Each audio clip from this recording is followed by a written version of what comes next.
এর জন্য একজন পয়সাওয়ালার জন্য সমান সমান অধিকার দিয়েছে, কারো জন্য কম কারো জন্য বেশি ইসলাম এটা বলেনি। ইসলাম মানে শান্তি। পয়সাওয়ালা তার জন্য আলাদা বিধান, গরিব তার জন্য আলাদা বিধান, এটা আপনাকে পারমিশন দিয়েছে বাপজান আমার। এটা ছিল আমার বক্তব্যের ভূমিকা। এবার আমি যে আপনাদের সামনে আয়াতগুলো পড়েছি, আল্লাহ তাবারাক ওয়া তাআলা বলেন, বিসমিল্লাহির রহমানির রহিম, ইন্নাল্লাযীনা ক্বালু রাব্বুনাল্লাহ। ইসলামের উপরে কায়েম থাকা কাকে বলা হয়? পূর্ণ মুমিন কাকে বলা হয়? রে আব্বাজানেরা, আমরা ইসলাম এনেছি, ঈমান এনেছি। আমরা ঈমান এনেছি, আমার বাপ মুসলমান, আমার দাদা মুসলমান, মুসলমানের ঘরে জন্ম হয়েছি বলে তো মুসলমান। কিন্তু বন্ধু রে, মুমিন সবাই হতে পারে না। মুসলমান সবাই হতে পারে, মুমিন সবাই হতে পারে না।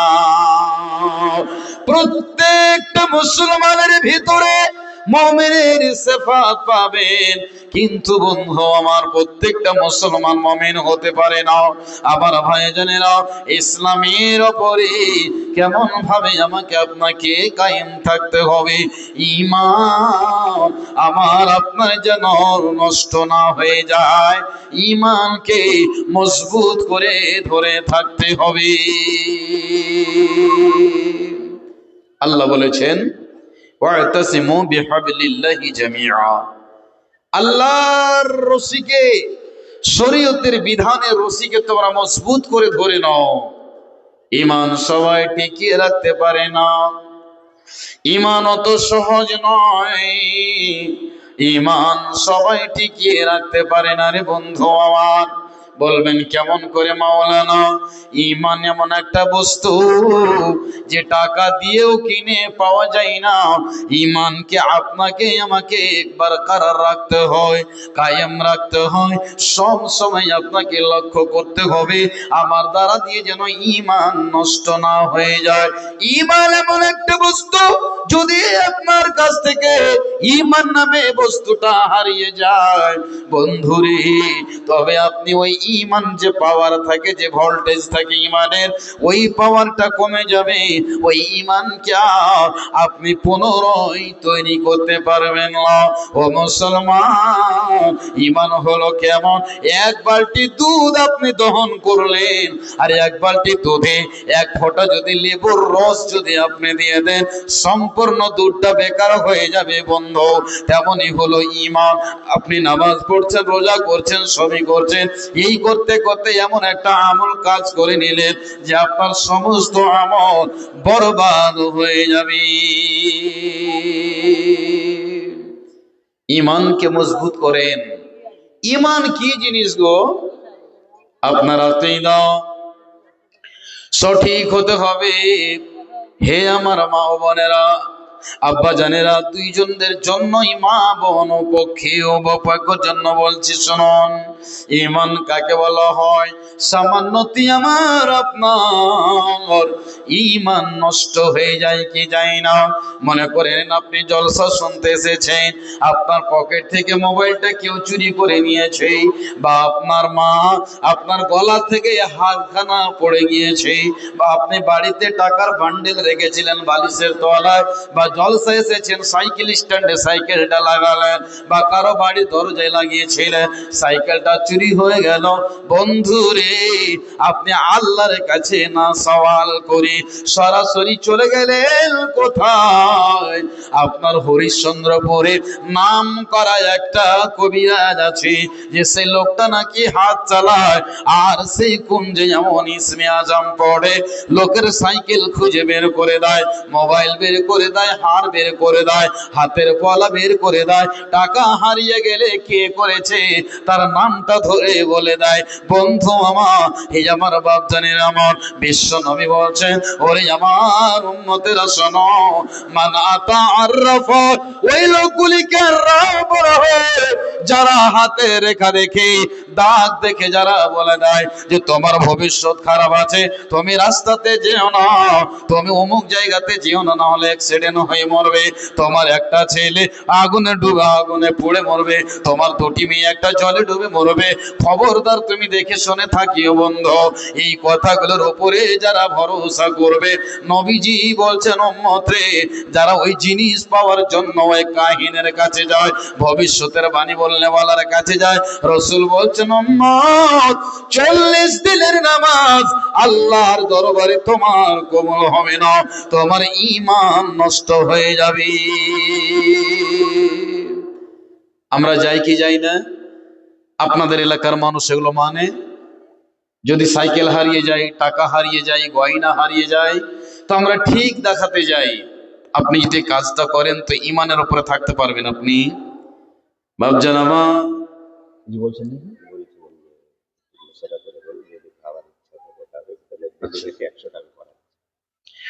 যদি কারো খাওয়ার প্রয়োজন থাকে, 100 টাকা ডেলিগেট ফি করা হয়েছে, গিয়ে আপনারা খেয়ে আবার এসে বসতে পারেন। 100 টাকা ফি করা হয়েছে, হোটেল ফি, আপনারা গিয়ে খাওয়া দাওয়া করে আসতে পারেন। তো ভাবছেন আমার এই যে ঈমান নষ্ট হয়ে গেল আপনার, ভাই আমার, বন্ধু আমার, এটা ছিল আমার বক্তব্যের ভূমিকা, তখন বাংলাম। এবার চলুন, আমার আল্লাহ বলছেন, নিশ্চয় যারা মুখ থেকে বলবে ইন্নাল্লাযীনা ক্বালু রাব্বুনাল্লাহ, আমরা যদি কোনো মানুষ মুখ দিয়ে যারা বলবে যে আমার রব আল্লাহ, এবং দিনের উপরে কায়েম থাকবে, আল্লাহ তাবারক ওয়া তাআলা বলছেন বান্দারে তুমি দুটি কাজ করে দাও, আমি আল্লাহ তোমাকে 4খানা অফার দিব। একবার আলহামদুলিল্লাহ বলেন। দুটা কাজ কি? মুখ দিয়ে বলতে হবে আল্লাহ তুমি আমার রব। সকলে বলুন তো আমাদের রব কে? একবার হাত উঠিয়ে বলুন আল্লাহ। সকলেই হাত উঠিয়ে বলুন আমাদের রব হচ্ছেন কে? তো তিনি আল্লাহ, হায়াতের মালিক, মওতের মালিক, সুখের মালিক, দুঃখের মালিক আল্লাহ। আমি আপনি যদি মুখ দিয়ে স্বীকার করে নি, উচ্চারণ করে দিই, তবে আল্লাহ তাবারক ওয়া তাআলা বলছেন বান্দারে আমি একদিন তোমাদেরকে সকলকে জমা করে পৃথিবীতে যত মানুষ এসেছে, আসবে, গত হয়েছে, সমস্ত নফসগুলোকে, আত্মাগুলোকে, রূহগুলোকে আমি আল্লাহ একত্রিত করে সেদিন তোমাদেরকে বলেছিলাম আলাস্তু বিরাব্বিকুম। সেদিন বন্ধু আমার, আমি আপনি, আমার আব্বা, দাদা, বড় আব্বা, 7 গোষ্ঠী, 14 গোষ্ঠী, আদম থেকে নিয়ে কিয়ামত পর্যন্ত যত মানুষ আসবে, সবাই সেদিন বলেছিলাম ক্বালু বালা, আল্লাহ তুমি আমাদের রব। সেদিন আমরা বিশ্বাস করেছি এবং মুখ দিয়ে আমরা বলেছি।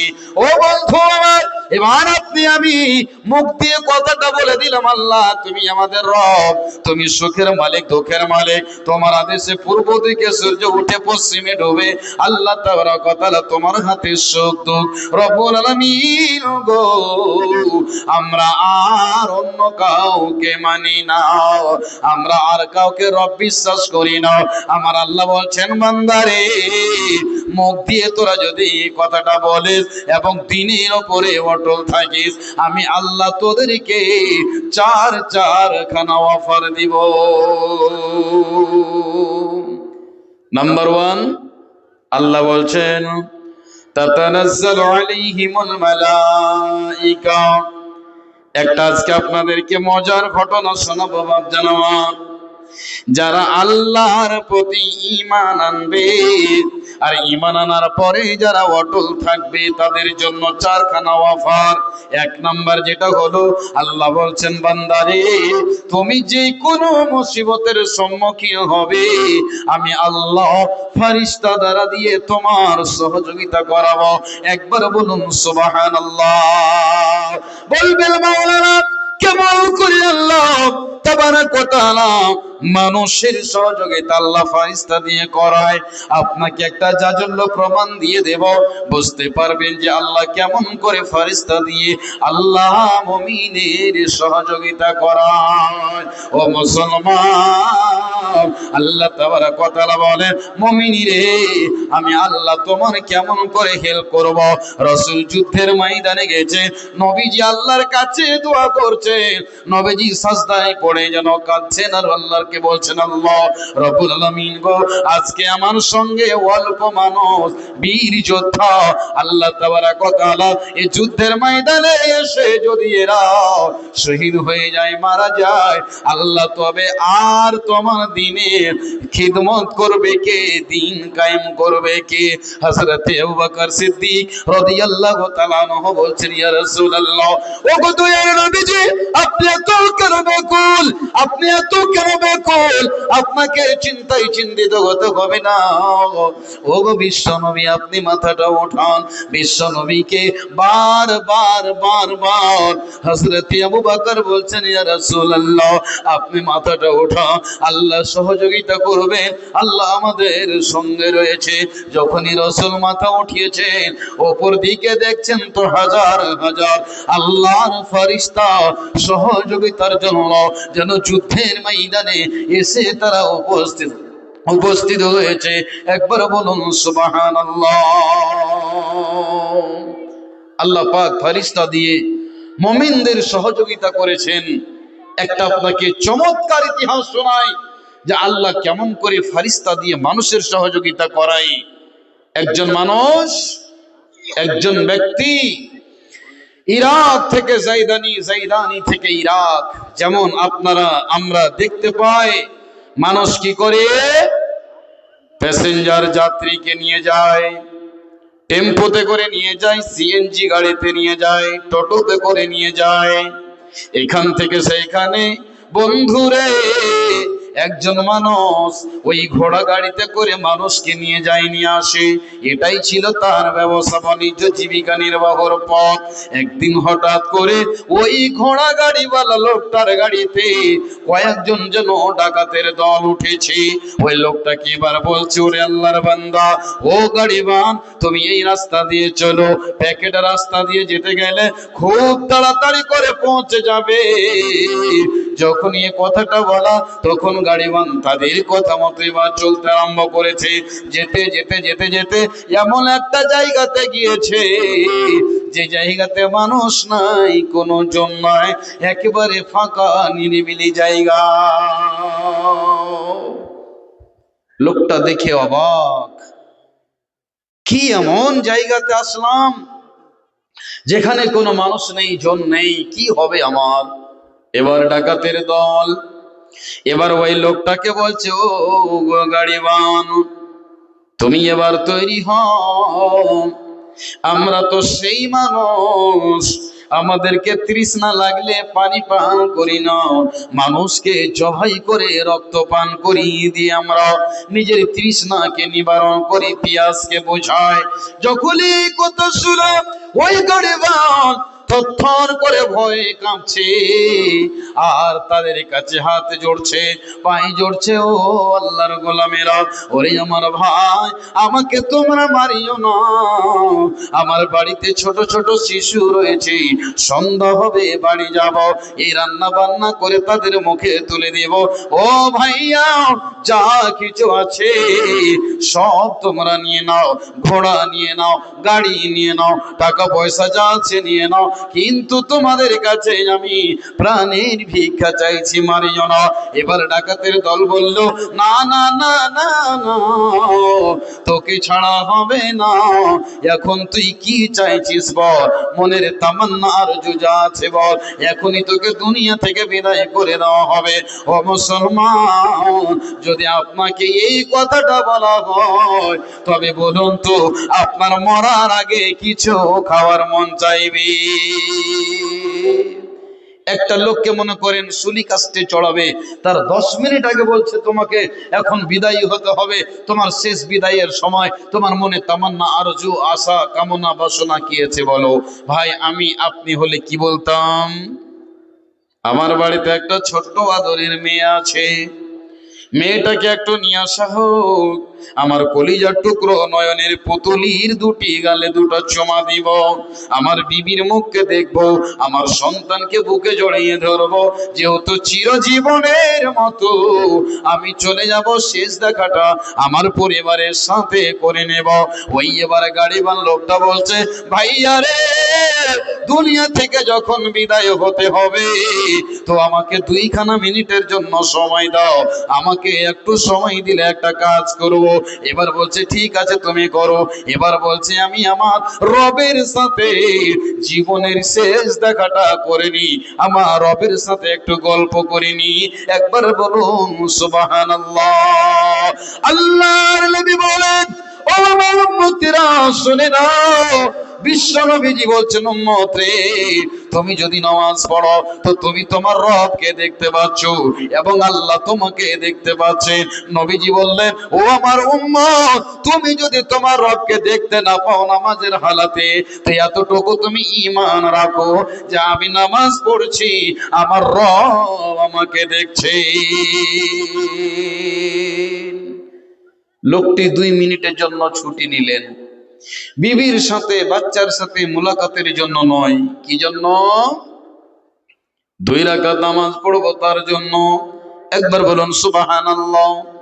এবার লোকটি নামাজে দাঁড়িয়েছে, নামাজ পড়ছেন, একখানা আয়াত তেলাওয়াত করছেন।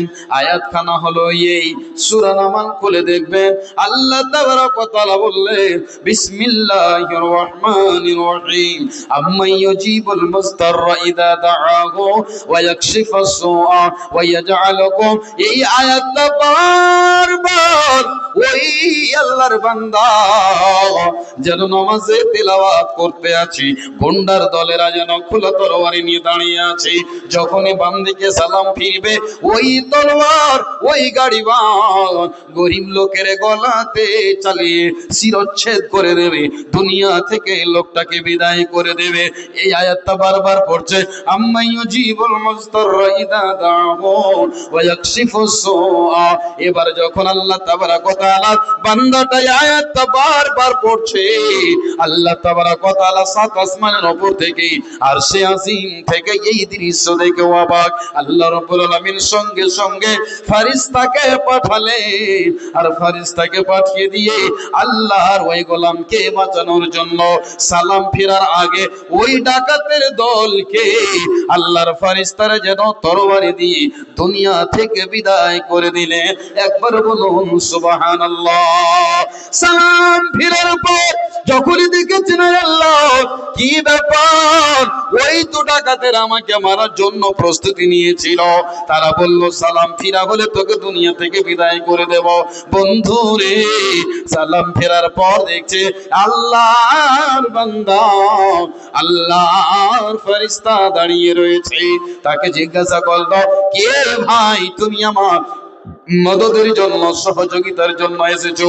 তখন ফেরেশতারা বললে, তুমি কি জানো না, তুমি যে একটা আয়াত বারবার তেলাওয়াত করতেছিলে, আল্লাহর আরশে আজিম যেন থরথর করে কেঁপে উঠেছিল।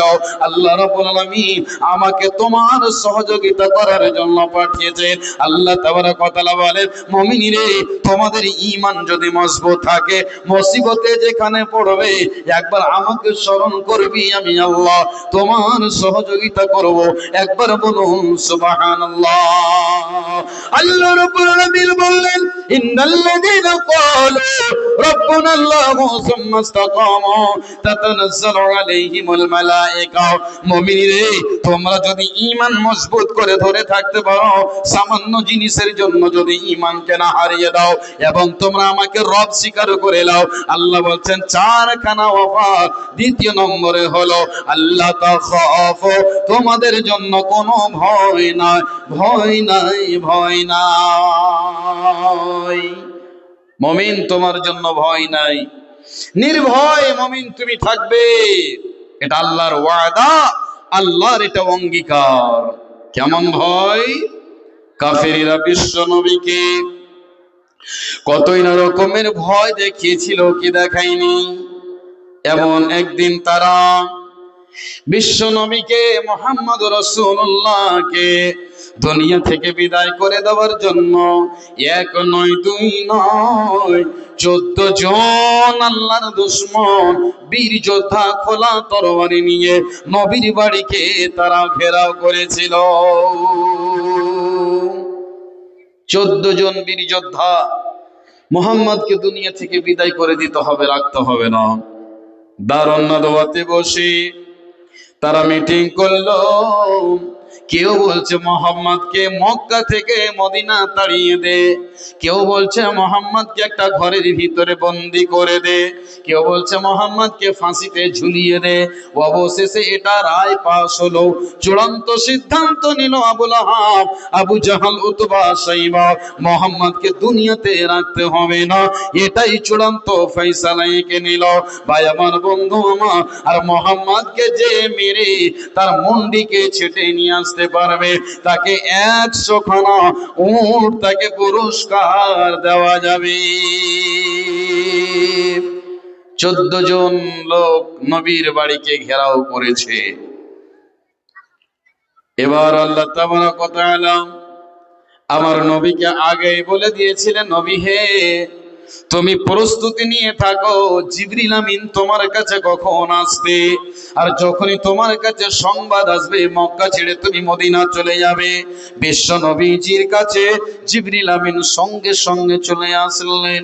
জিবরিল আমিন বলছেন, রাসূল, আপনার রব, আপনার আল্লাহ রব্বুল আলামিন আপনার কাছে আমাকে একটা খবর দিয়ে পাঠালেন যে এখন তোমার বাড়ির চারিপাশে লোকেরা দাঁড়িয়ে আছে তোমাকে মার্ডার করে দেওয়ার জন্য। ও নবী মুহাম্মদ, ও আল্লাহর বন্ধু, কোরআনের সূরা ইয়াসিনের একখানা আয়াত তেলাওয়াত করো, আর ওই আয়াতখানা তেলাওয়াত করে তুমি এক মুষ্টি মাটি নাও আর চারিদিকে তোমার বাড়ির যেন ছিটিয়ে দাও। আল্লাহ তাবারক ওয়া তাআলার কোরআনের কত পাওয়ার, আল্লাহর কোরআনের কত দাম বন্ধুরে, যেন রাইফেলের গুলির চেয়েও বেশি তাকাত, বেশি ক্ষমতা। বিশ্ব নবীজি এই আয়াতটা তেলাওয়াত করলেন, ওয়াজআলনা মিন বাইনি আইদিহিম সাদ্দা ওয়া মিন খালফিহিম সাদ্দা ফাআগশাইনাহুম ফাহুম লা ইউবসিরুন। নবীজি এক মুষ্টি মারলেন, আয়াতটা পড়ে চারিদিকে যেন ছিটিয়ে দিলেন। 14 জন আল্লাহর দুশমন, নবীর দুশমন চোখ কচলাতে থাকলো। বিশ্ব নবীজি আমার নিরাপদে আরামের সহিত ঘর থেকে বেরিয়ে চলে গেলেন, কেউ দেখতে পেল না। একবার বলুন সুবহানাল্লাহ। ওঠো নবী, মক্কা ছাড়ো, যাও গো সোনার মদিনা, কাফেরদের অত্যাচারে যাও গো নবী মদিনা।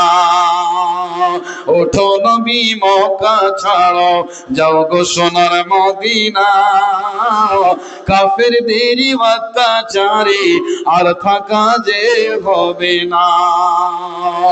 ভাই আমার, বন্ধু আমার, সবাই চোখ কচলাতে থাকলো। নবী যেন বের হয়ে চলে গেলেন। এবার সকাল হয়ে গেল। ওই 14 জন আহামক অপমান বেজ্জতিরা ওখানেই যেন দাঁড়িয়ে থাকলো। ওকে বলছে, কি ব্যাপার রে, মোহাম্মদ নাই নাকি? চল তো, সকাল হয়ে গেল, দেখতে কেন পাই না? এবার যেন ঘরের ভিতরে ঢুকছে, দেখছে বিশ্ব নবীজি নাই। নবীর চাদর পরিধান করে হযরতে আলী বিছানায় শুয়ে রয়েছে। যখন এরা দেখলো কে যেন শুয়ে আছে, আজকে আমরা শিকার পুরস্কার পেয়ে গেছি, আমরা 100 খানা উটের পুরস্কার পেয়ে যাব। ও মুসলমান, হযরতে আলীকে যখনই মুখ থেকে চেহারা থেকে চাদর সরালো, দেখছে যেন আলী শুয়ে আছে। আলীকে কত মারধর করলো, অপমান করলো, টানা হেঁচড়া করলো। বন্ধুরে, আলী বল বল বল, মোহাম্মদ কোথায় গেছে বল। ও মুসলমান, তোমরা হারায়ো ও না ঈমান। ঈমান কত মজবুত। রাসূল বলেছেন, আলী তুমিও মদিনায় চলে আসবে। ইয়াকিন ছিল, ঈমান ছিল যে নবী যখন বলেছেন যে মদিনা চলে আসবে, তো আমাকে কেউ মারতে পারবে না। এবার যেন এই কাফেরেরা পাগলা কুকুরের মতো যেন ছোটাছুটি করছে মোহাম্মদের সন্ধানে। যে আনতে পারবে মোহাম্মদের মাথা তলোয়ার দিয়ে কেটে, তাকে যেন 100 খানা উট পুরস্কার দেওয়া হবে।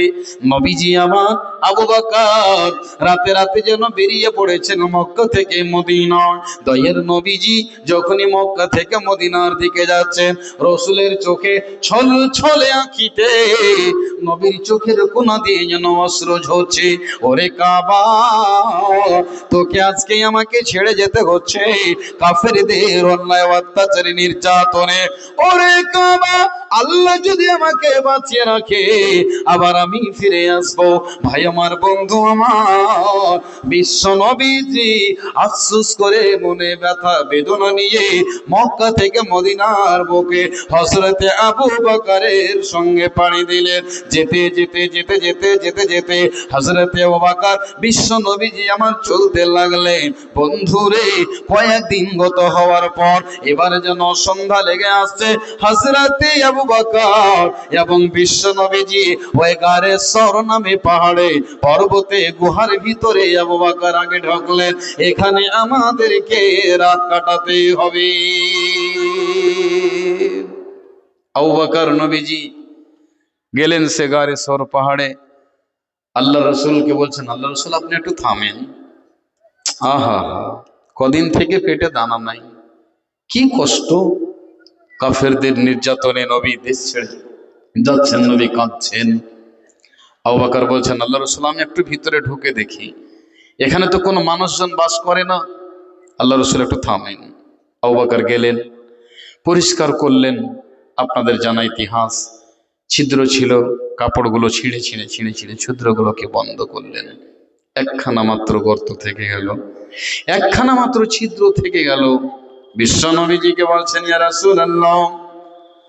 আবু বকর বলেন, ইয়া নবী আল্লাহ, দয়ার নবী গো, এবার আপনি চলে আসুন, আপনি ভিতরে আসুন। বিশ্ব নবীজি আবু বকরের ডাকে এবার ওই পাহাড়ের ভিতরে গেলেন। নবীজি বলছেন, আবু বকর একটা মাত্র গর্ত থেকে গেল। এবার আবু বকর বলছেন, ইয়া রাসূলুল্লাহ, ইয়া হাবিবাল্লাহ, দয়ার নবী গো, আমি ওই ছিদ্রটার মুখে পায়ের গোল্লাটা দিয়ে আমি থাকছি, এবং আপনি আমার জাঙ্গের উপরে, উরুর উপরে মাথা দিয়ে আপনি ঘুমান। হাই আমার বন্ধু আমার, হায়রে দয়ার নবী, হায়রে মায়ার নবী, কয়দিন থেকে পেটে দানা নাই, পথ চলছেন যেন হাঁটতে হাঁটতে একটা মাত্র উট। বন্ধুরে, নবীজি যেন ক্লান্ত হওয়ার কারণে হযরত আবু বকরের জাঙ্গের উপরে মাথা রেখে নবী যেন ঘুমিয়ে পড়েছেন। এক করে 3 দিন ধরে খাবার নাই যে ঘরে, ছোট ছোট পাথর বাঁধে পেটেরই উপরে। তবু বদইরা সাহনি নবী তসবিহ জপেন আল্লাহ তাআলা, মক্কা মদিনা নবী কামলিওয়ালা। এসো সবে এই জলসাতে হবে গো উজালা, মক্কা মদিনা নবী কামলিওয়ালা। যত দিন যায় তাহার দুঃখ বাড়ে যে, উটের ভুড়ি চাপিয়ে দিল হালাতে নামাজে। তবু বড় দুয়া দেননি নবী, সহ্য করেন জ্বালা, মক্কা মদিনা নবী কমলিওয়ালা। নবীজি কদিন ধরে না খাওয়া, নবীজি এবার ঘুমিয়েছে। ইতিমধ্যে একটা যেন ওই গর্তের ভিতরে বিষাক্ত কুঞ্জহরিলা, কোন যে সাপ ছিল বা বিচ্ছু ছিল বন্ধু আমার, এবার বাইরে আসার জন্য চেষ্টা করছে, রাস্তা পাই না। অবশেষে আবু বকরের পায়ে যেন ছবল মেরে দিল। আবু বকর যেন বিষে বিষাক্ত হয়ে গেছে। নবীজির মাথা আবু বকরের উরুর উপরে রাখা। এবার আবু বকর ভাবছেন, হায় আল্লাহ, আমি করি তো কি করি, এখন যদি নবীকে আমি জাগিয়ে দিই বড় বেয়াদবি হয়ে যাবে, আর আমার শরীরে যেন আস্তে আস্তে রিমে রিমে আমার সারা শরীরে যেন বিষ যেন চড়তে আছে। আবু বকর সহ্য করতে না পেরে চোখ দিয়ে যেন ছলছলে আঁকিতে গরম গরম পানি বেরিয়ে রাসূলের চেহারা মোবারকে পড়েছে। নবীজির ঘুম ভেঙে গেল। আবু বকরকে দেখছেন চোখে জল। আবু বকর বলছে, আবু বকরকে বলেন, নবীজি, ও আবু বকর, কি ব্যাপার, তুমি কাঁদছো কেন? বাড়িতে বিবি বলে মনে হয়েছে নাকি? তোমার বাড়ির সব ছেলে মেয়ে বলে মনে হয়েছে নাকি? কি ব্যাপার আবু বকর, তুমি কাঁদছো কেন? বলছেন, নবী গো, আমি কিছুই মনে করি না, আমি নিজের জান থেকে আপনাকে ভালোবাসি, আমার বিবি থেকে আপনাকে ভালোবাসি, আমার সন্তান থেকে আপনাকে ভালোবাসি। ইয়া রাসূলুল্লাহ, আমার জান চলে গেলে আপনাকে আমি সম্মান প্রাধান্য দিব, কিন্তু নবী গো, এরকম ঘটনা ঘটে গেছে। হায়রে মহাব্বত, হায়রে ভালোবাসা বন্ধু আমার। আজকে একটা মানুষকে দেখে নামাজ নাই, রোজা নাই, সুন্নতে চেহারাতে দাড়ি নাই, আর একটা সাদা সাইনবোর্ডে লিখে বলছে আই লাভ মোহাম্মদ, আমি মোহাম্মদকে ভালোবাসি। এর নাম ভালোবাসা নয়। হযরত আবু বকর বলছেন, নবী গো, আমার পায়ে যেন কোন জাহারিলা জিনিসে আমাকে দংশন করেছে, সহ্য করতে পারি না। হায়রে দয়ের নবী, হায়রে মায়ের নবী, মুখ থেকে থুথু বের করে আবু বকরের জায়গা খানা লাগিয়ে দিলেন। সঙ্গে সঙ্গে যেন আল্লাহ তাবারক ওয়া তাআলা ওই বিষকে আল্লাহ পানি করে দিলেন। একবার বলুন আলহামদুলিল্লাহ, লিল্লাহি তাকবীর। কি ছিল নবীজির মুআজিজা? নবীজিকে আল্লাহ কত সম্মানিত করেছিলেন, যেটা আমার মেন বলার উদ্দেশ্য। এই ঘটনা ঘটে গেল গারে সওরের ভিতরে। এবার এরা বদমাশেরা, রাসূলের দুশমনেরা পাগলা কুকুরের মতো ছুটাছুটি করছে, কোথায় আছে মুহাম্মদ, যদি তার মাথা কেটে নিয়ে আসতে পারি তো 100 খানা উটের পুরস্কার পাবো। একজন নালায়েক, একজন হারামখোর, মালাউন শয়তান, ওই যেন চিরুনি তল্লাশি করতে করতে করতে করতে যেখানে নবীজি আমার আছেন, সেই জায়গাতে সুরাকা নামে আল্লাহর দুশমন নবীকে খুঁজতে খুঁজতে পৌঁছে গেছে। আবু বকর বলছেন, ইয়া রাসূলুল্লাহ, আবু বকর চোখ পড়ে গেল ওই আল্লাহর দুশমনের উপরে। এবার কিন্তু আল্লাহর দুশমন আবু বকরকে নবীকে দেখতে পায়নি। আল্লাহ বাঁচাবে বন্ধু রে। এবার আবু বকর বলছেন, ইয়া রাসূলুল্লাহ, ওই চলে আসছে আল্লাহর দুশমন, ওই যে সুরাকা খোলা তরবারি নিয়ে, ঘোড়া নিয়ে গতি বেগে আসছে, আমাদেরকে ধরে নেবে, আর ধরলেই তো আপনার মাথা কেটে নিয়ে চলে যাবে। আল্লাহর নবী গো, আমার চোখের সামনে আপনাকে মারবে, কাটবে, আমি আবু বকর কেমন করে সহ্য করতে পারি? আবু বকরকে বললেন আল্লাহর নবী, ও আবু বকর, তুমি কি জানো না আল্লাহ তাবারক ওয়া তাআলা বলেছেন, ইন্নাল্লাযীনা ক্বালু রাব্বুনাল্লাহু সুম্মা ইসতাকামু তাতানাজ্জালু আলাইহিমুল মালায়েকা। আল্লাহ বলছেন, যারা মুখ দিয়ে বলবে আমাদের রব আল্লাহ এবং ঈমানের উপরে কায়েম থাকবে, আমার আল্লাহ বলেছেন, আল্লাহ তাখাফু ওয়া লা তাহজানু। ও আবু বকর, তুমি কি জানো না আল্লাহ কোরআনে বলেছেন, তোমাদের জন্য ভয় নাই, তোমাদের জন্য টেনশন নাই। আবু বকর বলছেন, আল্লাহ রাসূল চলে আসছে, ওই যে দুশমন আসলেই তো ধরে নেবে। বিশ্ব নবীজি বললেন, আবু বকর, আমি আছি, তুমি আছো, তুমি কি এটা জানো না আবু বকর, আমাদের দুইজনের সঙ্গে 3 নম্বরে যিনি আছেন তিনি হলেন আল্লাহ। যখন এই কথাটা বলে দেওয়া, যখন এই বিশ্বনবী বললেন লা তাহজান ইন্নাল্লাহা মা'ানা, আল্লাহ তাবারাক ওয়া তাআলার কোরআন বলেছে, হযরতে বিশ্বনবী যখন বললেন আবু বকর চিন্তা করিও না, আমাদের সঙ্গে আমাদের রব রয়েছে। যখন এই কথাটা বলে দেওয়া, সুরাকা বিন জওশাম ঘোড়া নিয়ে নবীকে ধরতে আসছে, এত জোরে জোরে চাবুক মারছে, ঘোড়া মারছে, কিন্তু যখনই পাহাড়ের কাছে এসেছে সঙ্গে সঙ্গে আল্লাহর কুদরতি কারিশমা, আর যেন ঘোড়া আগে বাড়তে পারে না, পা দুটো ঘোড়ার যেন মাটিতে গেড়ে গেল, যেন ঘোড়া পা দুটো যেন গেড়ে দিল, যেন হাঁটু পাড়া দিয়ে দিল। ওই সুরাকা এত জোরে জোরে মারছে, ওই সুরাকা এত জোরে জোরে আঘাত করছে ঘোড়াকে। চল চল, ওটার একটু যেতে গেলে মোহাম্মদকে ধরে নেব, এই যেন আশা আকাঙ্ক্ষা নিয়ে যেন এবার দৌড়াচ্ছে, এইভাবে তাকে মারতে আছে। বন্ধু আমার ও মুসলমান, এবার যখন এই অবস্থা দেখলো সুরাকা, তখন যেন হাত জোড় করে বলছি, ইয়া মুহাম্মদ আমাকে মাফ করে দাও, আমাকে ছেড়ে দাও, আমাকে মাফ করে দাও, আমি তোমাদেরকে ধরবো না, তোমাকে আমি আর কিচ্ছু করতে পারবো না। ও মুসলমান, এবার বিশ্ব নবীকে ওই সুরাকা বলছে, ও মুহাম্মদ আমার ঘোড়া নিয়ে লাও, টাকা নিয়ে নাও, পয়সা নিয়ে নাও, সব কিছু নিয়ে নাও, কিন্তু আমাকে প্রাণের ভিক্ষা দাও। কি ব্যাপার ভাই? টাকা টাকা টাকা টাকা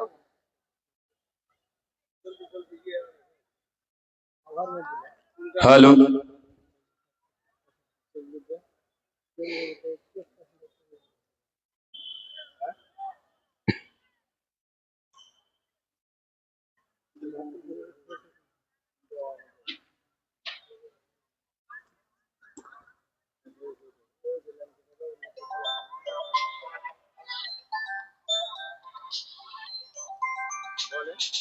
হ্যালো হ্যালো।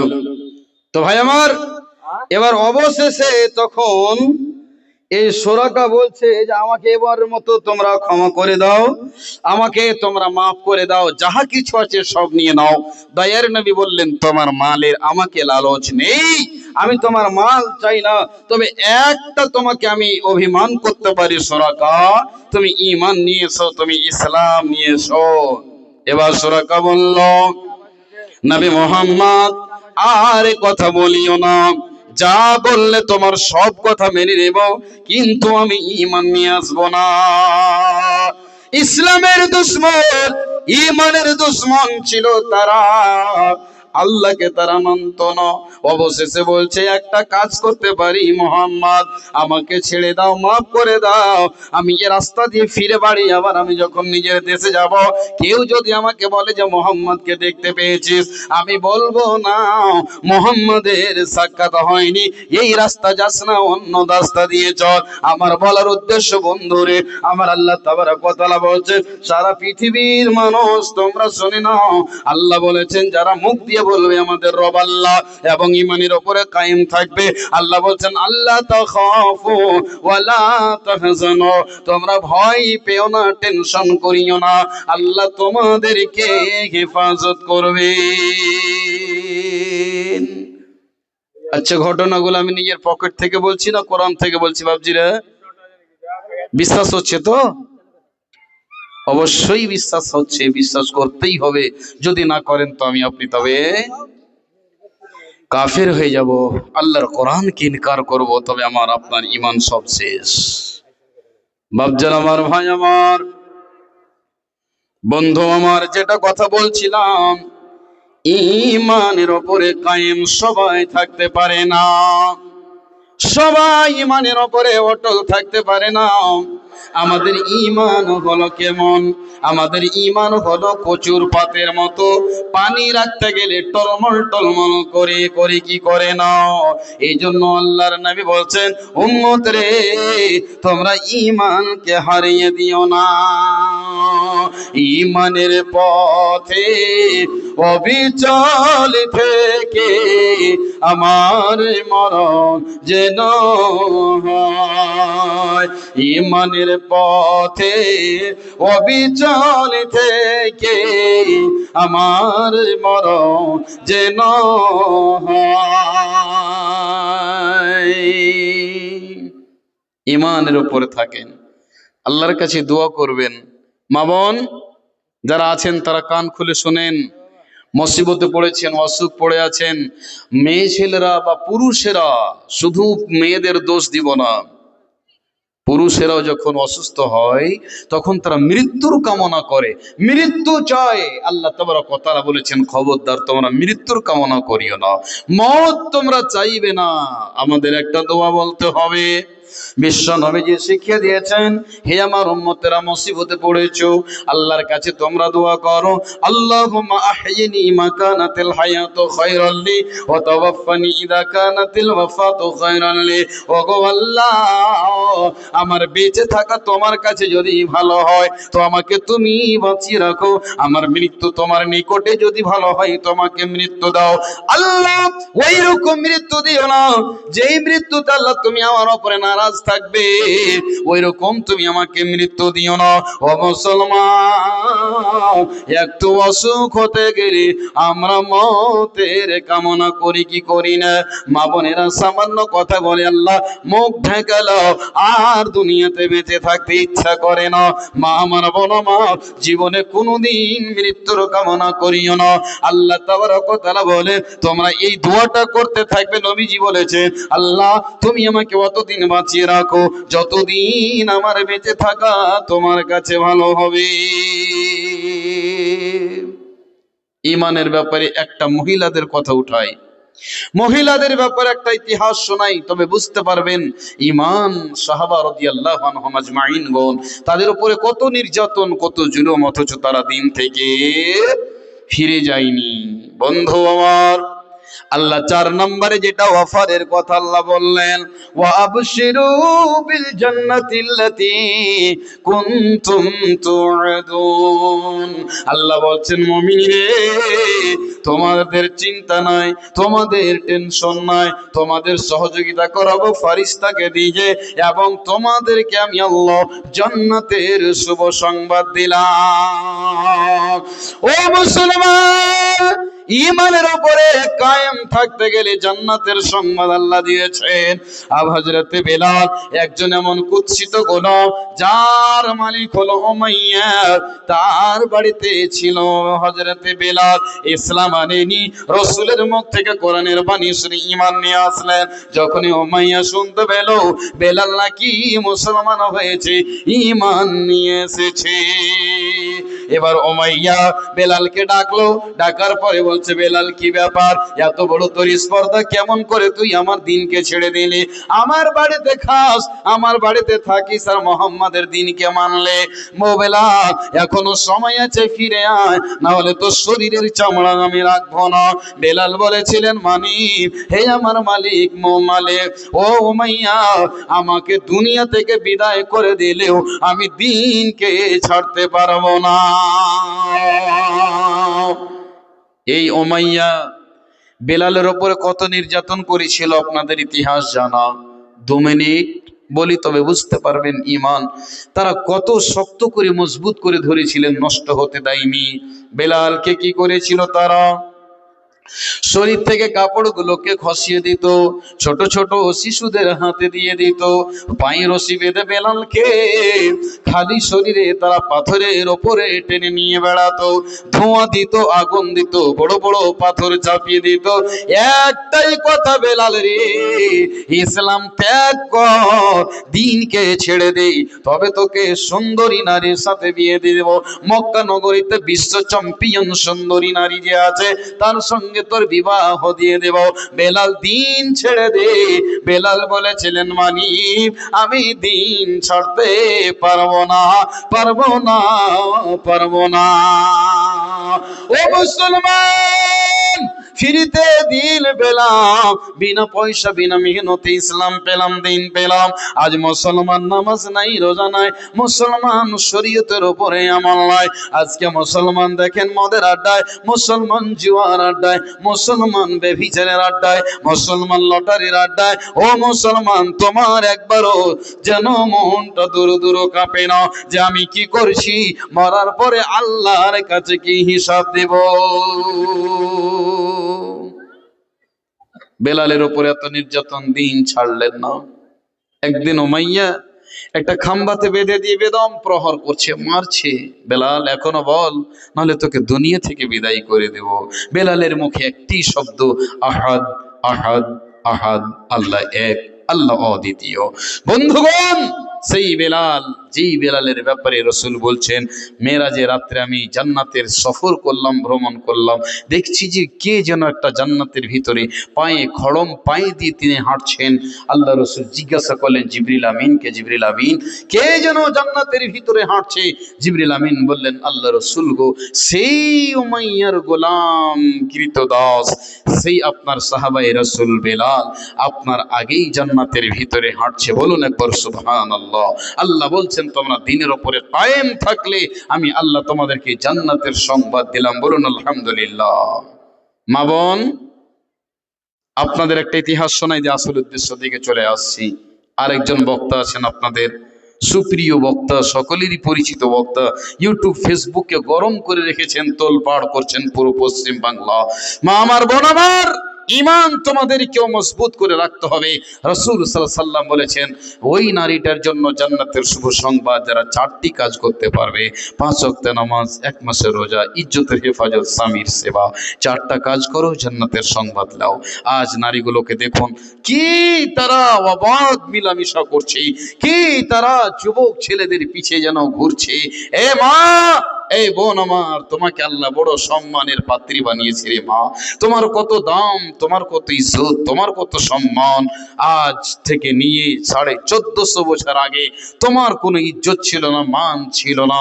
সেই অন্ধকারের যুগে, বর্বরতার যুগে, জাহেলিয়াতের যুগে তোমাদেরকে কুকুর শিয়ালের মতো তারা ব্যবহার করত, যাকে যার ইচ্ছা তার সাথে ব্যভিচার করত, কোনো হক দেওয়া হতো না। কোনো মা, তার কেউ কারো যদি বাবা মরে যেত, জিন্দায় জ্বলন্ত চিতায় নিজের মাকে বাপের সাথে জ্বালিয়ে পুড়িয়ে শেষ করে দিত।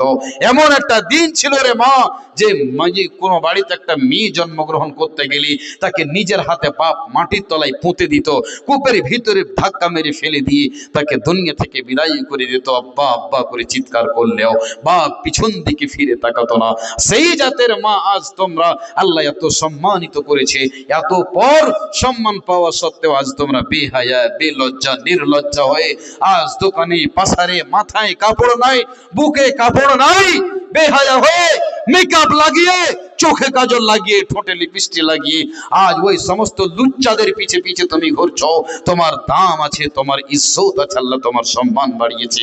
এত মূল্য সারা পৃথিবীকে বিক্রি করে তোমার একটা লজ্জায় স্থানের দাম দেওয়া যাবে না। আল্লাহ পাক এত তোমাকে সম্মানিত করেছে। মামার, ঈমানকে আটকে রাখুন, বাজায় রাখুন, ঈমানকে হারিয়ে দিয়েন না সামান্য পয়সার জন্য, সামান্য জিনিসের লালচে পড়ে তোমার ওই গুপ্ত ইজ্জতকে তুমি অন্য পর পুরুষের কাছে বিক্রি করে দিও না। মা আমার, বোন আমার, একটা শুধু নারীদের ইতিহাস তুলে ধরি। আল্লাহ বলছেন যারা মুখ দিয়ে বলবে আমাদের রব আল্লাহ এবং ঈমানের উপরে কায়েম থাকবে, আল্লাহ বলছেন তোমরা ডরাইও না, চিন্তা করিও না এবং জান্নাতের সংবাদ লাও। ও মামা, হে আমার বোনেরা, খালারে, ফুফুরে, তোমরা শুনে নাও, আজকে তোমরা ওই নারীর জাত, যে জাত ছিল মাসিয়া, আল্লাহর উপরে ঈমান এত অটল ছিল, এত বিশ্বাস ছিল, যে বেলা, যে আসিয়া আল্লাহর উপরে এত বিশ্বাসিতা ছিলেন। ওই আসিয়া কিন্তু বন্ধু ওই সময়ে ফেরাউন নিজে দাবি করেছিল যে আমি সবারই রব, আমি সবচাইতে বড়, আল্লাহ বড় খোদা। মাইকম্যান কোথায় আছেন? এখানে আছেন। বাইরে মাইকগুলো বন্ধ হয়ে গেছে, আপনারা মেশিন ঠিক করেন। মাইকম্যান কোথায় আছেন? এখানে আছেন। বাইরের মাইকগুলোতে আওয়াজ হচ্ছে না। তো ভাই মা বোন, ভালো করে শুনুন যে তাদের ঈমান কত মজবুত। ফেরাউন বলেছিল আমি তো রব, সবাই আমাকে আল্লাহ বলে, আসিয়া তুই আমাকে একবার আল্লাহ বলতো, আমাকে তুই রব বিশ্বাস করবি না? ভাই আমার, বন্ধু আমার, মনে করে নেন আপনি একজন ইমাম সমাজের, আপনি গ্রামের সর্দার মন্ডল কেশিয়ার হয়েছেন, আপনার ছেলে যদি নামাজ না পড়ে আপনি অন্য লোককে নামাজের কথা কেমন করে বলবেন? কথা ঠিক কিনা? সেরকম ওই আসিয়ার স্বামী ফেরাউন বলছে সারা পৃথিবীর মানুষ আমাকে রব বলে বিশ্বাস করেছে, আর তুই আমার স্ত্রী, তুই আমাকে কেন আল্লাহ মানবি না? ও আসিয়া, একবার তুই আমাকে রব বল, আমি তোর জন্য সমস্ত ধন সম্পদ যত মাল দৌলত আছে সব তোর নামে রাজবাদশাহী আমি সব কিছু দিয়ে দেব।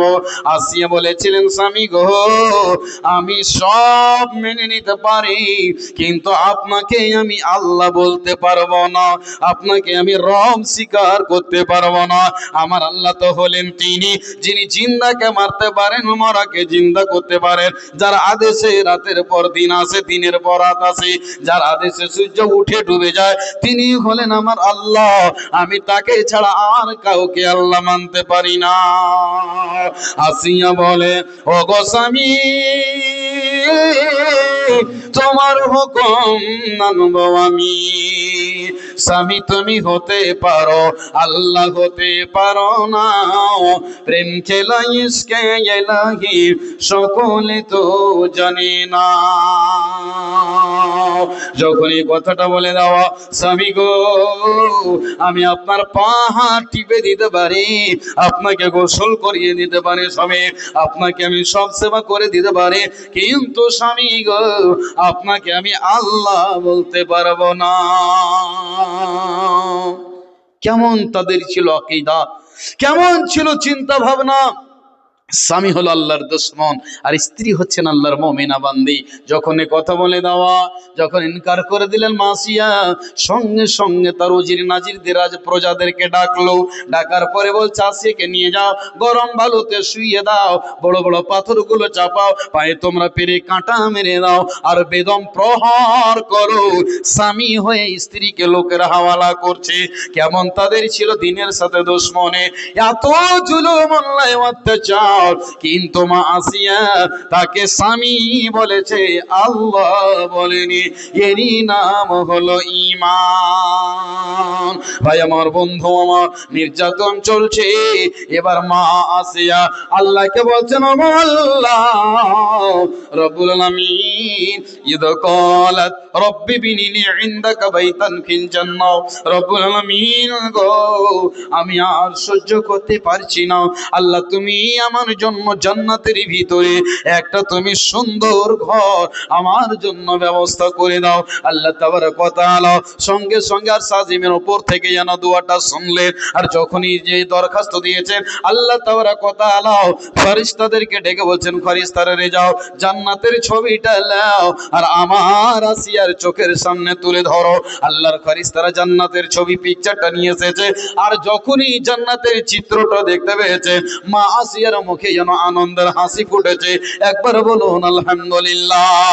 যখনই হাসি ফুটা, ফিরাউন দেখে অবাক, যত প্রজা উজির নাজির ছিল সবাই যেন অবাক হয়ে গেল, কি ব্যাপার, হাই রে হাই, এত জ্বালা যন্ত্রণা নির্যাতন পাহাড় ভেঙে চুরে পড়ছে, অথচ আসিয়ার মুখ দিয়ে কেন হাসি? ফিরাউন যেন হতভম্ব হয়ে গেল। আমার আল্লাহ তাবারক ওয়া তাআলা বলছে, যারা মুখ দিয়ে বলবে আমাদের রব আল্লাহ এবং ঈমানের উপরে কায়েম থাকবে, আল্লাহ বলছেন আল্লাহ তাখাফু, ভয় নাই, ওয়ালা তাহজানু, টেনশন নাই, ওয়া আবশিরু বিল জান্নাহ, তোমরা জান্নাতের সুসংবাদ নিয়ে নাও। নারী হয়ে জান্নাতের চিত্র দেখলেন মা। আজ তোমার ব্যবহার কেমন, তুমি নিজেকে একটু বিবেক করো, যে তোমার পায়ের তালু থেকে নিয়ে মাথার চাঁদি পর্যন্ত একবার দেখো যে আমাদের এবং তাদের সাথে কিছু আমাদের মিল খাই কি খাই না। মা আমার, বোন আমার, তোমাদেরই জাত যিনি ছিলেন মা ফাতেমা, মরার সময় ওসিয়ত করছেন, নসিহত করছেন, আমি যখন মরে যাব আমার লাশটাকে তোমরা রাতের বেলায় দাফন করিও। বলুন সুবহানাল্লাহ। দিনের বেলায় যদি নিয়ে যাই তো মানুষের আমার দিকে তাকাবে, দেখবে, কল্পনা করবে, এই জন্য তোমরা আমাকে রাতে গিয়ে দাফন করবে। মরে যাওয়ার পরে পরেও চিন্তা ভাবনা, আজ মা আজ বোন তুমি তোমার শরীরে যৌবন কাল, আজ তুমি পিছনে পিছনে পুরুষদের ঘুরছো, তোমার অবস্থাটা কি? যেই তোমাদেরই মতো যা ছিলেন, যিনি ছিলেন মা মারিয়াম, মসজিদের খিদমত করতেন, দেখভাল করতেন। আজকে জলসা হলো মসজিদের জন্য। মা বোন, মা মারিয়ামের কত সম্মান, তোমাদেরই মতো ছিল মা। আল্লাহু আকবার। তার জায়গির ছিল খালুর বাড়িতে, জাকারিয়া আলাইহিস সালামের বাড়িতে। কোনো কাজ বিশেষে চলে গেছিলেন, লম্বা ইতিহাস। এই জন্য জায়গিরদেরকে খেতে দেওয়া নেকির কাজ, ওস্তাজিরকে খেতে দেওয়া নেকির কাজ। মা আমার বোন আমার, সেই মারিয়ামের খালু জাকারিয়া আলাইহিস সালাম যেন কোথাও চলে গেলেন, কদিন পরে আসছেন, খুব চিন্তিত ভাবনা, আমি চলে গেছিলাম তো মারিয়াম কি খেলেন? আল্লাহ তাবারক ওয়া তাআলা সেই মারিয়ামের জায়গির বাইরে ছিলেন, কিন্তু আল্লাহ তাবারক ওয়া তাআলা তাকে খাওয়ার ব্যবস্থা করে দিচ্ছেন। কিসের? জাকারিয়া যখনই বাড়িতে ফিরলেন, বাড়িতে ফিরে এসে বলছেন, কি মারিয়াম, আমি তো তোমাকে বলে ভুলে গিয়েছিলাম, 3-4 দিন হয়ে গেল, কি তুমি খেয়েছো? বলছে, খালুজান একটু আমি যে রুমটাতে থাকি আপনি একটু দয়া করে আসুন। যখনই জাকারিয়া আলাইহিস সালাম যখনই মসজিদের দিকে যাচ্ছেন, তার রুমের দিকে দেখছেন যেন জান্নাতের ফলের সুগন্ধ আসছে। বলুন সুবহানাল্লাহ। হযরতে জাকারিয়া দেখে অবাক, তিনি বলছেন, আন্না লাকি হাদা, ও মারিয়াম তুমি কোথায় পেয়েছো সব ফল? তিনি উত্তর দিচ্ছেন, প্রশ্নটা হলো কোরআন থেকে, উত্তরটাও দিচ্ছেন সেটাও হলো কোরআন থেকে। মা মারিয়াম বললেন, ও খালুজান আপনি আমাকে বলে ভুলে যেতে পারেন, মানুষ মানুষকে বলে ভুলে যেতে পারে, কিন্তু আল্লাহ এত দয়াবান, আল্লাহ বান্দাকে কোনো সময় ভুলে যায় না, বান্দাকে কোনো সময় ভুলে যায় না। আল্লাহ বলছেন, বান্দারে তুমি যদি আমাকে ভুলে যাও, আমি আল্লাহ তোমাদেরকে বলে ভুলি না। তুমি নামাজ পড়লেও আমি খেতে দিই, নামাজ না পড়লেও আমি তোমাকে খেতে দিই। তুমি একটা বিছন তুমি জমিতে লাগিয়ে চলে এসেছো, তুমি নামাজ পড়ো না, রোজা রাখো না, ভালো কাজ করো না, তুমি সুদে মদে জুয়াতে বেবিচারে তুমি লাফুয়াগিরি করো, বদমাশি করো, আমাকে একবার তুমি স্মরণ করো না। আমি আল্লাহ তোমাকে যদি ভুলে যেতাম রে বান্দা, তুমি যে বিছনটা জমিতে বপন করেছো, আমি আল্লাহ ওই বিছন থেকে আমি গাছ পয়দা করতাম না, তোমরা না খেয়ে খেয়ে তোমরা মারা যেতে। আল্লাহ বলছেন, পৃথিবীর মানুষ রে, তোমরা ভুলে গেলেও আমি আল্লাহ তোমাদেরকে বলে ভুলি না। এবার মারিয়াম বলছেন, খালুজান আপনি আমাকে বলে ভুলে যেতে গেলেও আমার আল্লাহ আমাকে ভুলেনি, দেখো জান্নাতের ফল আল্লাহ আমাকে খাওয়ার দিয়েছে। ও বাবা, হে আমার বোনেরাও, তবে মা মারিয়ামকে আল্লাহ দুনিয়াতে জান্নাতের ফল খাওয়ালেন। মা ফাতেমা মহিলাদের জান্নাতে সরদারনি হবে। মা আসিয়া দুনিয়াতে বেঁচে থাকাকালীন জান্নাতের ফটো দেখলেন, তবে তাদের ঈমান মজবুত ছিল, যার কারণে এত সম্মানিতা।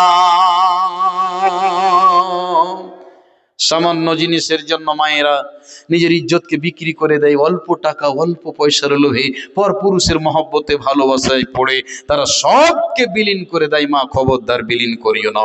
যাই হোক, আমার যেটা বলার উদ্দেশ্য ছিল, ইমানের ওপরে অটল থাকেন, আল্লাহর কাছে দোয়া করেন, আল্লাহ তাবারক ওয়া তাআলা আপনার সহযোগিতা করবেন। মা বোন কেউ যাবেন না, এখন একজন বক্তা রয়েছে, আমি শেষ কথা যেটা বলছি, আল্লাহ বলছেন যাদের ইমান মজবুত, যারা আল্লাহ রসুলের জন্য যারা মেহনত করেছেন, আল্লাহ তাদেরকে চিরদিন চিরজীব আল্লাহ তাবারক ওয়া তাআলা তাদের সুখের জিন্দেগি বানিয়েছেন। রাসূল সাল্লাল্লাহু আলাইহি সাল্লাম সাহাবাদের ঈমান কেমন, রাসূল যা বলতেন সঙ্গে সঙ্গে তারা আমল করার জন্য তৈরি। নবীজি একদিন বলছেন, তোমরা জিহাদের জন্য তোমরা ফি সাবিলিল্লাহ মাল জমা করো। সমস্ত সাহাবীরা জমা করলেন। আবু বকর সেদিন ভাবছেন, হযরত ওমর ভাবছেন যে আজকে আমি নবীকে কম্পিটিশনে, প্রতিযোগিতায় আমি আবু বকরকে জিতে যাব। সমস্ত মাল, অনেক মাল ছিল সেদিন ওমরের বাড়িতে, অর্ধেক জমা করেছে, অর্ধেক বাড়িতে রেখে এসেছে। রাসূল সাল্লাল্লাহু আলাইহি ওয়াসাল্লাম বলছেন, ওমর কতটি মাল নিয়ে এসেছো? বলছে, ইয়া রাসূলুল্লাহ আমার বাড়িতে অর্ধেকটি রেখেছি, অর্ধেকটি আমি ফি সাবিলিল্লাহ আল্লাহর রাস্তায় দান করেছি। আবু বকরকে বলছেন, আবু বকর আপনি কতটি নিয়ে এসেছেন? আবু বকর বলছেন, ইয়া রাসূলুল্লাহ, আমার বাড়িতে যতগুলি মাল ছিল, টাকা ছিল, সব কিছু আমি আল্লাহর রাস্তায় জমা করে দিয়েছি। রাসূল বলছেন, আপনার ছেলে মেয়ে কি খাবে? এবার আবু বকর উত্তর দিয়েছে, ইয়া রাসূলুল্লাহ, আমার বাড়িতে শুধু আল্লাহ এবং নবীর ভালোবাসা মহব্বতকে আমার বাড়িতে রেখে এসেছি। ভাই আমার, বন্ধু আমার, বিশ্ব নবীজি যখন মসজিদে নববীর জন্য মুখ খুললেন, সাহাবীরা বললেন, আল্লাহর নবী বললেন, ওসমান, মসজিদে নববীতে জায়গা কম হয়ে গেছে, মসজিদটা সুন্দর করে বানাতে হবে। যারা হজ করতে গেছেন বন্ধু, আজকে মন হয় না যে মদিনা থেকে আবার বাড়ি ফিরে আসে। যারা অরিজিনাল হজ করতে যায়, হালাল টাকা নিয়ে যায়, যখন মদিনা থেকে বাড়ির দিকে আসে, মক্কা থেকে, যারা অরিজিনাল আল্লাহওয়ালা হাজি, যারা হজ করতে যায়, তাদের চোখের কোণায় পানি চলে আসে, ভুলতে পারে না, পারে না, পারে না। ওই মসজিদে নববী এত সুন্দর। ও মুসলমান, বিশ্ব নবীজি বললেন, ওসমান, তুমি জায়গা দাও, এক হাতে জায়গা দাও, এক হাতে জান্নাত নাও। ওসমান বলছে, নবী গো, যদি এত বড় অফার রয়েছে, আর কারোর কাছে হাত পাতাতে হবে না, যত টাকা লাগবে, যত জায়গা লাগবে, ওসমান একাই তৈরি আছে, কাউকে বলতে হবে না। ও মুসলমান, কে আজকে আপনারা এই সবার ভিতরে আছে, মাওলানা, আমি মসজিদের জন্য ওসমানের মতো আমি 5,000 টাকা দান করব, আমি 2,000 টাকা দান করব, আমি 1,000 টাকা দান করব। কেন? বিশ্ব নবীজি বলেছে, উম্মতেরা শুনে নাও, যারা আল্লাহর জন্য ঘর বানাবে, আল্লাহ তাদের জন্য জান্নাতে একখানা ঘর বানাবে, যার নাম হলো মসজিদ। পৃথিবীতে শান্তির জায়গা হলো মসজিদ, মসজিদ হলো ইতমিনানের জায়গা।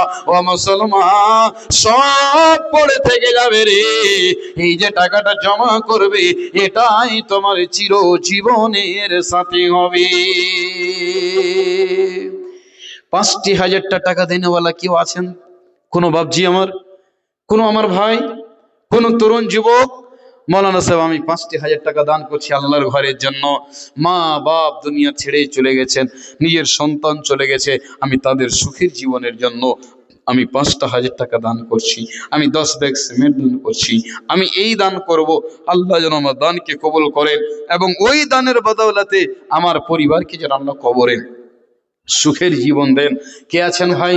এক উসমানের মতো ইমানি জজবা, হযরত আবু বকরের মতো ইমানের জজবা নিয়ে দেখি, একজন একটা কলম, কোনো বাপ আমার, কোনো ভাই 5,000 টাকা দিতে পারবেন? 2,000 একটা কলম, 1,000 করে 5 জন কলম, আল্লাহর গোলাম একজন আসুন তো, প্রাণ খুলে মন ঢালা দোয়া দিয়ে যাব। মুসাফির মানুষ, আমি যদি গুনাহগার হই, রসুলের হাদিস কোনোদিন মিথ্যা হতে পারে না। আল্লাহর কোন গোলাম, আসুন, 1 নম্বরে একজন 1,000 টাকা, একটা 2,000 টাকা, একটা 5,000 টাকার কলম। মা বোনদের, আপনাদের জন্য বলি, আপনাদের কাছে চাদর যাবে, আপনারা সকলেই দানগুলো দেবেন, 10, 20, 50, 100, 200, একটা কোরআনের হাদিয়া স্বরূপ 500 খানা টাকা, কোনো মারিয়াম নামে, কোনো ফাতেমা, কোনো খাদিজা নামে, আল্লাহর ওয়াস্তে দান করবেন। আপনারা একটা চাদর পাঠান, কমিটিদের বলবো, আপনারা মহিলাদের কাছে একটা চাদর পাঠিয়ে দেন। মা বোনেরা, আপনারা প্রাণ খুলে মুক্ত হস্তে আপনারা দান করবেন, না হলে কমপক্ষে 10 খানা টাকা হলেও আপনারা দান করবেন। সব জায়গায় মহিলারা দান করে, এবং আপনারা একটা সুন্নতি দান দেওয়ার চেষ্টা করবেন, হয় গলার হার হোক, বা নাকের একটা মানে নাকমাছি হোক, ফুল হোক, বা কানের দুল হোক, হাতের পায়ের সোনা বা চাঁদি, যেই কোনো একটা অলংকার জেওয়ার, আল্লাহর ওয়াস্তে সুন্নতি দান আপনারা দিয়ে পাঠাবেন। আপনাদের জন্য মন খুলে প্রাণ ঢালা দোয়া দিয়ে যাব, আল্লাহ তাবারক ওয়া তাআলা আপনাদের সুখের জীবন বানাবেন। কে আছেন ভাই? একজন সামনে থেকে উঠে আসুন তো। মাওলানা, আমি 1,000 টাকা দান করব, বেশি নয়, 1,000 টাকা আমি আপনাদের কাছে আবদার করছি। ঈমান ছিল সাহাবাদের, সবকিছু বিলীন করে দিয়েছেন দিনের জন্য, দিনের মহব্বতে ভালোবাসার জন্য। মুসলমান, প্রাণ খুলে দোয়া দিয়ে যাব, জীবন ধন্য হয়ে যাবে গো। মা বাবাকে আল্লাহ এরই ওসিলাতে আল্লাহ পাক জান্নাতবাসী করবে। 1,000 টাকা দেনা বলো, কোনো আমার দিনী ভাই, বাবজি একটা চাদর পাঠান মহিলাদের কাছে। গেছে? বলেন বলেন বলেন। শরীফুল, মহিলাদের কাছে চাদর নিয়ে যাও, মহিলাদের কাছে, ওখানে আমাদের মা বোনেরা বসে আছে, ওখানে চাদর নিয়ে যাও। হ্যালো মা বোন, আপনারা দেন। আর একটা সুন্নতি দানের আপনাদের কাছে আবদার করেছি, দেখি কোনো মা হাতের কানের পায়ের, যার হয়তো মা মারা গেছে, বেটিদেরকে সে ওই সোনা চাঁদি গুলো দিয়ে গেছে বা বৌমাকে দিয়ে গেছে, তারা আল্লাহর ওয়াস্তে মসজিদের মহব্বতে দান করবে। 3 নম্বর ভাই, 1000 টাকা দেনেওয়ালা কেউ আছেন? আপনাদের জন্য দোয়া করে যাব। রাসূল বলেছেন এই দান তোমাদের কিয়ামতের মাঠে পাহাড়ের আকার ধারণ করবে নেকিতে। সেদিন মানুষরা দেখে অবাক হয়ে যাবে, আল্লাহকে বলবে, আল্লাহ এত বড় নেকির পাহাড় আমি কখন করেছি? আল্লাহ তাবারক ওয়া তাআলা বলবেন, বান্দারে তুমি মসজিদের জন্য 1000 টাকা দান করেছিলে, ওই টাকাটার আমি নেকিকে বাড়াতে বাড়াতে পাহাড়ে পরিণত করে দিয়েছি। বলুন সুবহানাল্লাহ, আলহামদুলিল্লাহ। আল্লাহ তাআলা আরেকজন বান্দা তোমার বেনামিতে এখানে আসিয়া 100 টাকা দিল মসজিদে লাগিয়া। ওগো আল্লাহ দয়াময় পাক মেহেরবান, মেটাও মেটাও তার মনের অভিমান। আমিন আল্লাহুম্মা আমিন। বাপজান আমার, 3 নম্বরে একটা কেউ হবেন না গো 1000 টাকা দিনেওয়ালা।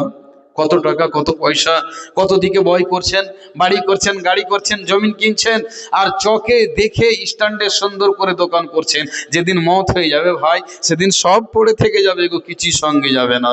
এমন একটা পোশাক, যে পোশাকটা সাদা, এমন একটা পোশাক যার পকেট হয় না, এমন একটা পোশাক যাতে সেলাই লাগে না, বিনা সেলাই বিনা পকেটের পোশাক পরে আমাকে আপনাকে চলে যেতে হবে।